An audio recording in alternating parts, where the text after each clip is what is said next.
Praise the Lord. Greetings to you all in the name of our Lord and Savior Jesus Christ. Today's Bible verse, Genesis chapter 12 verse 2. I will bless you and make your name famous so that you will be a blessing. ಆದಿಕಾಂಡ 12ನೇ ಅಧ್ಯಾಯ 2ನೇ ವಚನ. ನಾನು ನಿನ್ನನ್ನು ದೊಡ್ಡ ಜನಾಂಗವಾಗುವಂತೆ ಮಾಡಿ ಆಶೀರ್ವದಿಸಿ ನಿನ್ನ ಹೆಸರನ್ನು ಪ್ರಖ್ಯಾತಿಗೆ ತರುವೆನು.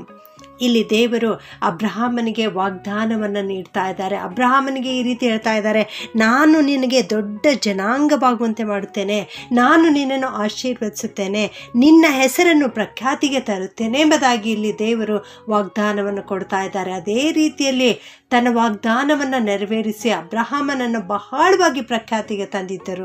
ಇಲ್ಲಿ ದೇವರು ಹೇಳ್ತಾ ಇದ್ದಾರೆ, ತನ್ನ ಬಾಯಿ ಮಾತಿನ ಮೂಲಕವಾಗಿ ಹೇಳ್ತಾ ಇದ್ದಾರೆ, ನಾನು ನಿನ್ನನ್ನು ಆಶೀರ್ವದಿಸುವೆನು ಎಂಬುದಾಗಿ. ಹೌದು ನನ್ನ ಪ್ರಿಯ ದೇವಜನರೇ, ನಿಮ್ಮ ಬಾಯಿಯಲ್ಲಿಯೂ ಕೂಡ ದೇವರು ಶಕ್ತಿಯನ್ನು ಇಟ್ಟಿದ್ದಾರೆ. ನೀನು ಇವತ್ತು ಆಶೀರ್ವದಿತ ಜೀವನ ಜೀವಿಸಬೇಕು, ನೀನು ಒಂದು ದೊಡ್ಡ ಜನಾಂಗವಾಗಬೇಕು, ನಿನ್ನ ಹೆಸರು ಪ್ರಖ್ಯಾತಿಗೆ ಬರಬೇಕೆಂದರೆ ನಿನ್ನ ಮಾತಿನಲ್ಲಿಯೇ ಆ ಶಕ್ತಿ ಇದೆ. ಜೀವ ಮರಣಗಳು ನಾಲಿಗೆಯ ವಶ ಎಂಬುದಾಗಿ. ಹೌದು, ನಿನ್ನ ನಾಲಿಗೆಯ ಮೇಲೆ ಆ ಶಕ್ತಿ ಇದೆ. ನೀನು ಒಳ್ಳೆಯ ಮಾತುಗಳನ್ನು ಆಡುವುದಾದರೆ ನಿನ್ನ ಜೀವಿತದಲ್ಲಿ ಒಳ್ಳೆಯದೇ ಉಂಟಾಗುತ್ತದೆ. ನಿನ್ನ ಮಾತಿನಲ್ಲಿ ದೇವರು ಶಕ್ತಿಯನ್ನು ಅನುಗ್ರಹಿಸಿದ್ದಾರೆ. ಮತ್ತಾಯನು ಬರೆದ ಸುವಾರ್ತೆ 12ನೇ ಅಧ್ಯಾಯ 37ನೇ ವಾಕ್ಯ ಈ ರೀತಿ ಹೇಳುತ್ತದೆ, ನಿನ್ನ ಮಾತುಗಳಿಂದಲೇ ನೀತಿವಂತನೆಂದು ತೀರ್ಪು ಹೊಂದುವಿ, ನಿನ್ನ ಮಾತುಗಳಿಂದಲೇ ಅಪರಾಧಿ ಎಂದು ತೀರ್ಪು ಹೊಂದುವಿ ಎಂಬುದಾಗಿ. ಹೌದು, ನಿನ್ನ ಮಾತಿನಲ್ಲಿಯೇ ಆ ಶಕ್ತಿ ಇದೆ. ನೀನು ನೀತಿವಂತನಾಗಿ ಜೀವಿಸ್ತಾ ಇದೆಯಾ, ನೀನು ನೀತಿವಂತನಾಗಿದ್ಯಾ ಅಥವಾ ನೀನು ಅಪರಾಧಿಯಾಗಿದ್ಯಾ, ಇದು ತಿಳಿಸುವುದು ನಿನ್ನ ಬಾಯಿಯ ಮಾತಿನಿಂದಲೇ. ಆದುದರಿಂದ ನಿನ್ನ ಮಾತುಗಳು ನಯವಾಗಿರಲಿ, ನಿನ್ನ ನುಡಿಗಳು ಮುತ್ತಿನಂತಿರಲಿ. ಜ್ಞಾನೋಕ್ತಿಗಳು 21-23ನೇ ವಚನದಲ್ಲಿ ನಾವು ನೋಡುತ್ತೇವೆ, ತನ್ನ ಬಾಯಿಯನ್ನು ನಾಲಿಗೆಯನ್ನು ಕಾಯುವವನು ತೊಂದರೆಗಳಿಂದ ರಕ್ಷಿಸಿಕೊಳ್ಳುವನು ಎಂಬುದಾಗಿ. ಹೌದು, ನೀನು ತೊಂದರೆಯಿಂದ ತಪ್ಪಿಸಿಕೊಳ್ಳಬೇಕು, ಕಷ್ಟ ಆಪತ್ತುಗಳಿಂದ ತಪ್ಪಿಸಿಕೊಳ್ಳಬೇಕು ಎಂದರೆ ನಿನ್ನ ಬಾಯಿಯಿಂದ, ನಿನ್ನ ನಾಲಿಗೆಯಿಂದ ನೀನು ಒಳ್ಳೆಯ ಮಾತುಗಳನ್ನು ಆಡುತ್ತಾ ಇರಬೇಕು. ಅದು ಯಾವಾಗಲೂ ನಿನ್ನ ಹತೋಟಿಯಲ್ಲಿ ಇರಬೇಕು. ಯಾಕೋಬನ ಪತ್ರಿಕೆ 3ನೇ ಅಧ್ಯಾಯ 2ನೇ ವಾಕ್ಯದಲ್ಲಿ ಈ ರೀತಿ ಹೇಳುತ್ತದೆ, ಒಬ್ಬನು ಮಾತಿನಲ್ಲಿ ತಪ್ಪದಿದ್ದರೆ ಅವನು ಶಿಕ್ಷಿತನು, ತನ್ನ ದೇಹವನ್ನೆಲ್ಲ ಸ್ವಾಧೀನಪಡಿಸಿಕೊಳ್ಳುವುದಕ್ಕೆ ಸಮರ್ಥನೂ ಆಗಿದ್ದಾನೆ ಎಂಬುದಾಗಿ. ಹೌದು, ನೀನು ಯಾವ ತಪ್ಪು ಇಲ್ಲದೆ ಒಳ್ಳೆ ಮಾತುಗಳನ್ನು ಆಡುತ್ತಾ ಇರುವುದಾದರೆ ನಿನ್ನ ದೇಹ ನಿನ್ನ ಸ್ವಾಧೀನದಲ್ಲಿ ಇಟ್ಟುಕೊಳ್ಳಲಿಕ್ಕೆ ಅದು ಸಾಧ್ಯವಾಗುತ್ತದೆ ಪ್ರಿಯರೇ. ಹೌದು, ಕರ್ತನು ಈ ಲೋಕವನ್ನು ಉಂಟು ಮಾಡಿದ್ದಾರೆ. ಯಾವ ರೀತಿ ಉಂಟು ಮಾಡಿದ್ದಾರೆ ಅಂದರೆ ಕೇವಲ ತನ್ನ ಬಾಯಿ ಮಾತಿನಿಂದಲೇ ಆತನು ಈ ಲೋಕವನ್ನು ಸೃಷ್ಟಿ ಮಾಡಿದ್ದಾನೆ. ದೇವರ ಮಾತಿನಲ್ಲಿ ಶಕ್ತಿ ಇದೆ.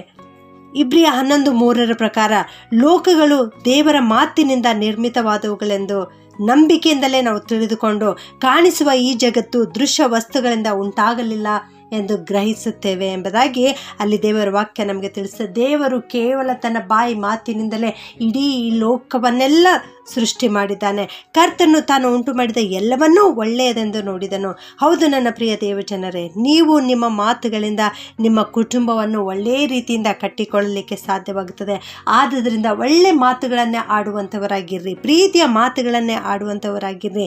ನಿಮ್ಮ ಕುಟುಂಬವೇ ಒಂದು ಸಾಮ್ರಾಜ್ಯವಾಗಿದೆ, ನಿಮ್ಮ ಕುಟುಂಬವೇ ಒಂದು ಚಿಕ್ಕ ಲೋಕವಾಗಿದೆ. ನಿಮ್ಮ ಕುಟುಂಬ ಇವತ್ತು ಪರಲೋಕವಾಗಿದೆಯಾ ಅಥವಾ ನರಕವಾಗಿದೆಯಾ, ನಿಮ್ಮನ್ನು ನೀವು ಪರೀಕ್ಷೆ ಮಾಡಿಕೊಳ್ಳಿರಿ. ನಿಮ್ಮ ಕುಟುಂಬದಲ್ಲಿ ಯಾವಾಗಲೂ ಒಳ್ಳೆ ನುಡಿಗಳನ್ನು ನಿಮ್ಮ ಬಾಯಿಂದ ಬರುವುದಾದರೆ ಕುಟುಂಬದಲ್ಲಿ ಯಾವ ಜಗಳ ಇರುವುದಿಲ್ಲ, ಮನಸ್ತಾಪಗಳಿರುವುದಿಲ್ಲ. ಉತ್ತಮವಾಗಿ ಒಂದು ಪರಲೋಕದ ಹಾಗೆ ನಿಮ್ಮ ಮನೆ ಒಂದು ಚಿಕ್ಕ ಲೋಕವಾಗಿ ಸೃಷ್ಟಿಸಲ್ಪಡುತ್ತದೆ ಪ್ರಿಯರೇ. ಆದುದರಿಂದ ನೀವು ಏನೇ ಹೇಳಬೇಕಾದರೂ ಸಮಾಧಾನದಿಂದ ಹೇಳಿರಿ. ನಿಮ್ಮ ಬಾಯಿ ಮಾತುಗಳಿಂದ ನಿಮ್ಮ ಕುಟುಂಬವನ್ನು ಕಟ್ಟಿಕೊಳ್ಳಿರಿ. ನೀವು ಸಂತೋಷವುಳ್ಳವರಾಗಿರ್ರಿ. ಕೀರ್ತನೆ 122:7ನೇ ವಾಕ್ಯದ ಪ್ರಕಾರ, ನಿನ್ನ ಪೌಳಿ ಗೋಡೆಗಳೊಳಗೆ ಶುಭವಾಗಲಿ, ನಿನ್ನ ಅರಮನೆಗಳಲ್ಲಿ ಸೌಭಾಗ್ಯವಿರಲಿ ಎಂಬುದಾಗಿ ಅಲ್ಲಿ ದೇವರು ಕೀರ್ತನೆಗಾರನ ಮೂಲಕವಾಗಿ ನಮಗೆ ತಿಳಿಸ್ತಾ ಇದ್ದಾರೆ. ನಾವು ಯಾವಾಗಲೂ ಸಂತೋಷದಿಂದ ಇರಬೇಕು. ನಮ್ಮ ಮಾತುಗಳು ಒಳ್ಳೆಯ ಮಾತುಗಳಾಗಿರಬೇಕು. ನಮ್ಮ ಕುಟುಂಬದಲ್ಲಿ ಯಾವ ಸಂದೇಹದ ಮಾತುಗಳೇ ಇರಬಾರದು. ಆಗ ನಮ್ಮ ಕುಟುಂಬ ಉತ್ತಮವಾಗಿ ನಡೆಯಲಿಕ್ಕೆ ಸಾಧ್ಯವಾಗುತ್ತದೆ. ಕುಟುಂಬದಲ್ಲಿ ಅನ್ಯೋನ್ಯತೆ ಕೆಡಿಸುವಂಥ ಯಾವ ಮಾತು ಕೂಡ ನೀವು ಆಡದಿರಿ, ಯಾವ ಕಹಿ ಮಾತುಗಳನ್ನು ಕೂಡ ನೀವು ಆಡದಿರಿ.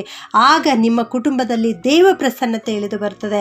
ಕರ್ತನ ಕೃಪೆ, ಕರ್ತನ ಕರುಣೆ ನಿಮ್ಮ ಕುಟುಂಬದಲ್ಲಿ ತುಂಬಿ ಬರುತ್ತದೆ. ಯೇಸುವೇ ಕರ್ತನೆಂದು ನಿಮ್ಮ ಹೃದಯದಿಂದ ನಂಬಿರಿ, ನಿಮ್ಮ ಬಾಯಿಯಿಂದ ಅರಿಕೆ ಮಾಡಿರಿ. ಇದರ ಮೂಲಕವಾಗಿ ನಿಮಗೆ ರಕ್ಷಣೆ ಉಂಟಾಗುತ್ತದೆ. ನಿಮ್ಮ ಕುಟುಂಬ ಒಂದು ಚಿಕ್ಕ ಪರಲೋಕವಾಗಿ ಮಾರ್ಪಡುತ್ತದೆ. ಪ್ರಾರ್ಥನೆ ಮಾಡಿಕೊಳ್ಳೋಣ. ಪ್ರೀತಿಯ ಪರಲೋಕದ ತಂದೆಯಾದ ದೇವರೇ, ನಿನಗೆ ಸ್ತೋತ್ರ ಉಂಟಾಗಲಿ ಅಪ್ಪ. ಅಂದು ಅಬ್ರಹಾಮನಿಗೆ ಆಶೀರ್ವದಿಸಿ ನಿನ್ನನ್ನು ದೊಡ್ಡ ಜನಾಂಗವಾಗುವಂತೆ ಮಾಡುತ್ತೇನೆ, ನಿನ್ನ ಹೆಸರನ್ನು ಪ್ರಖ್ಯಾತಿಗೆ ತರುವೆನು ಎಂಬುದಾಗಿ ವಾಗ್ದಾನ ನೀಡಿ ಆ ವಾಗ್ದಾನವನ್ನು ಅವನ ಜೀವಿತದಲ್ಲಿ ನೆರವೇರಿಸಿದ ದೇವರೇ, ನಿನಗೆ ಸ್ತೋತ್ರ ಉಂಟಾಗಲಿ ಅಪ್ಪ. ಇವತ್ತು ನಾವೆಲ್ಲರೂ ಕೂಡ ಈ ವಾಕ್ಯವನ್ನು ಕೇಳಿಸಿಕೊಂಡಿದ್ದೇವಪ್ಪ. ನಮ್ಮೆಲ್ಲರಿಗೆ ಈ ವಾಗ್ದಾನವನ್ನು ಇವತ್ತು ನಮಗೆ ಕೊಟ್ಟಿದ್ದೀರಿ ತಂದೆಯೇ, ನಿನಗೆ ಸ್ತೋತ್ರಪ್ಪ. ಎಲ್ಲರನ್ನ ಆಶೀರ್ವಾದ ಮಾಡು ಕರ್ತನೆ. ಅವರ ಜೀವಿತದಲ್ಲಿ ವಾಕ್ಯ ಪೂರ್ತಿ ಆಗಲಿಕ್ಕೆ ಕೃಪೆ ಮಾಡು ಸ್ವಾಮಿ. ಅವರೆಲ್ಲರೂ ತಮ್ಮ ಕುಟುಂಬಗಳನ್ನು ಒಂದು ಚಿಕ್ಕ ಪರಲೋಕವಾಗಿ ಮಾರ್ಪಡಿಸಿಕೊಳ್ಳಲಿಕ್ಕಾಗುವಂತೆ, ಅವರ ನಾಲಿಗೆಯನ್ನು ತಮ್ಮ ಸ್ವಾಧೀನದಲ್ಲಿಟ್ಟುಕೊಳ್ಳಲಿಕ್ಕಾಗುವಂತೆ, ನಯ ನುಡಿಗಳು ಅವರ ಬಾಯಿಂದ ಹೊರಡಲಿಕ್ಕಾಗುವಂತೆ ಇಂದಿನಿಂದಲೇ ಅವರೆಲ್ಲರನ್ನ ಮಾರ್ಪಡಿಸಬೇಕಾಗಿ ಯೇಸುವಿನ ನಾಮದಲ್ಲಿ ಬೇಡುತ್ತೇನೆ ತಂದೆಯೇ. ಆಮೆನ್.